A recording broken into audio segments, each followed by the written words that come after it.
It is Saturday, May 16th, day number 59 at home.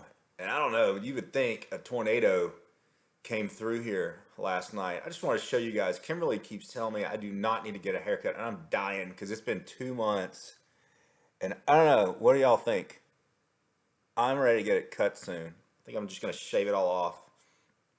So I'm Henry with the Chamber, stationed here at home base. Almost 2 months of working here at home. Big news from yesterday. We had our executive committee yesterday morning, talked about reopening and what made the most sense. And our plan at this point is to reopen the Chamber of Commerce facilities, the brand new facilities in the Hamilton building, on Tuesday, May 26th. So that's the day after Memorial Day. So the staff and I spent quite some time talking about it yesterday.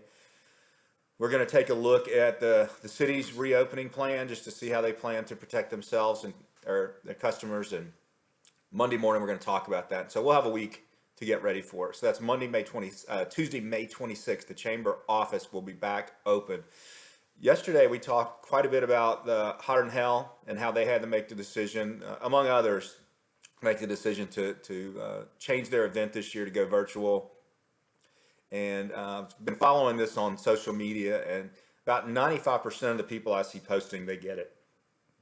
They understand that it's a tough decision. You can't just wait till a week before the event and say we're going to do this. There's so much lead time and so many resources invested by so many people that they had to make a decision now. And the best decision they could make now, based upon their conversations with the healthcare professionals and the Air Force Base and everybody else, was that you just couldn't pull it off. And so the only thing I know is if we had Hotter Than Hell, and if I had ridden in it, I would have been the safest rider of all, because there's no doubt I would have been 6 feet or more behind the last rider. And so nobody would have been close to me. I'd have been in good shape. Anyway, Hotter Than Hell guys, we're thinking about y'all. Same for the Pro Wrestling Hall of Fame.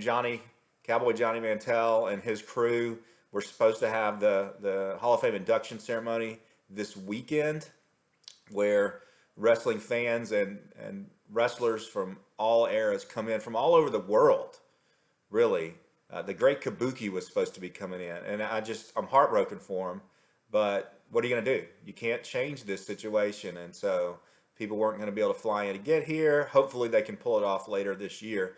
Really cool news. A lot of you guys know Margie Reese. Margie is the director of the Wichita Falls Alliance for Arts and Culture, who has done so many things in the last 3 or 4 years for Wichita Falls. Well, the Texas Association of Museums just named Margie, they just announced that Margie has won their 2020 President's Award for her leadership in the arts community. And so that is really cool. Wichita Falls is on the map for arts and culture around the state of Texas.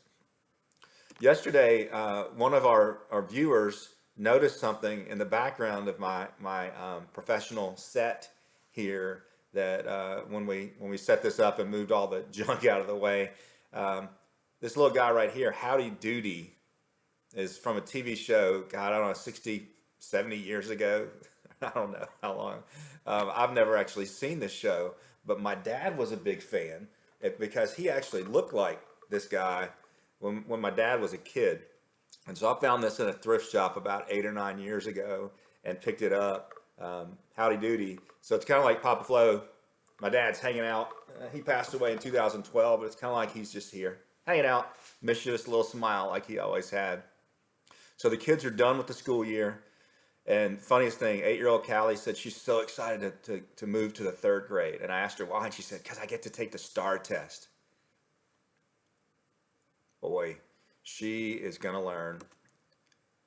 All right, so Monday, governor's scheduled to open up gyms and office tenants and some others. He's still got the bars and massage parlors and bowling alleys and stuff on the closed list. And there's just every day there's this fever pitch building about all these other companies. And here's the deal to me.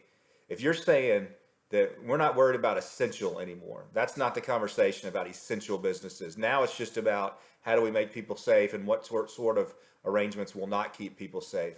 Well, if we're letting businesses open up when they can find a way to keep their employees and their customers safe, why can't we do it with all businesses? It makes zero sense to allow one type of business to open up and not another if that other one can still keep people safe. So share this message with your elected officials wherever you are. We're to the point where if you're going to open up, open up. If you're not going to open up, don't open up. And that's the matter of fact here. And some people are being seriously impacted, and we're going to see business closures if we don't address this very, very soon. All right, we're still working on our Kickstart the Falls retail promotion for next week. If you're a retailer in the area, chamber member or not, we want to hear from you and get you involved in that. Yesterday was a really busy day. As I mentioned, we had our executive committee meeting yesterday morning. Travis went out to visit Pamlico Air, the newest manufacturer in town that we recruited to move here. They moved into the old Stanley Tools building. If you want to see the inside of it, that place when I moved here, frankly, was a hellhole. It just didn't look like it had been maintained. Certainly not lived in for 20 years. Pamlico Air has completely turned this thing around, working with a local contractor, Anthony Inman, and Travis took a video inside the place yesterday, and it's posted on the Chamber's Facebook page if you want to check it out. Looks awesome. So I spent quite a bit of time yesterday working on the Pulse, our new interview show sponsored by Helen Farabee Centers. My guest next week is Phyllis Cowling with United Regional, so get your questions ready. Spent more than half the day at the office yesterday. We had a call with a prospect. Again, there's a lot of people still wanting to do business here. I spent some time with Daryl Franklin from KFDX talking about how coronavirus has impacted our area. And then when it was time to go, I went and got takeout from Carrot Bar and Bistro. They had a new tuna niçoise salad that Kimberly wanted to check out. So I went and picked up that and some other stuff and brought it home. And then last night she made some challah. It's Friday, so it's challah time. And then all hell broke loose. Tornado warning. And this was the funniest thing. The weather was getting bad. Callie was talking about the sky getting dirty again. And Kimberly looked outside and said, kids, I think this is going to be bad. Let's go to get in the closet. We got a big walk-in closet in some of the girls' rooms, and that's the big hangout place if we need shelter. And so I had run outside to the garage to pick up something real quick and came back in. I swear to God, within a minute of Kimberly saying that, our tornado warning went off. We've got a little monitor, and the thing was going off, and I just looked at Kimberly. I was like, it's magic. She's got intuition.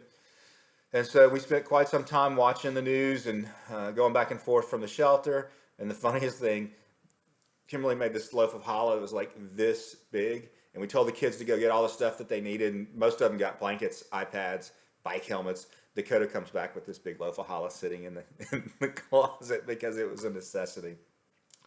So finally, things were okay. We came back out and just had a quiet evening after that. Closed out with some Rockford Files, and it was a fun family night at the Florissant residence. So today's Saturday, gonna be spending it with the family and doing some catch-up work, and that's about it. And so I hope you guys have a great day. I'm proud of everybody for pulling through together, and we just need to keep pushing to get back to whatever normal we're gonna get back to, while protecting ourselves and letting people make the decisions they need to make on their behalf and for their families. And so let's just stop beating each other up and get through this. And so I'm going to close out with a quote, and this is funny, from Friends, which I don't really like, but I was just browsing for some quotes and found this one. Monica from Friends says, "Welcome to the real world. It sucks. You're going to love it." And that's true. Our world sucks. You know, there are bad things that happen, whether it's because people do bad things to one another or because of bad luck or whatever. Sometimes this world just sucks, but it's the only world we got. And so go back to all those times we talk about how attitude is everything. You know, we can't control that the world might suck, but we can control how we respond to it. Let's respond well. Happy Saturday. Love you guys.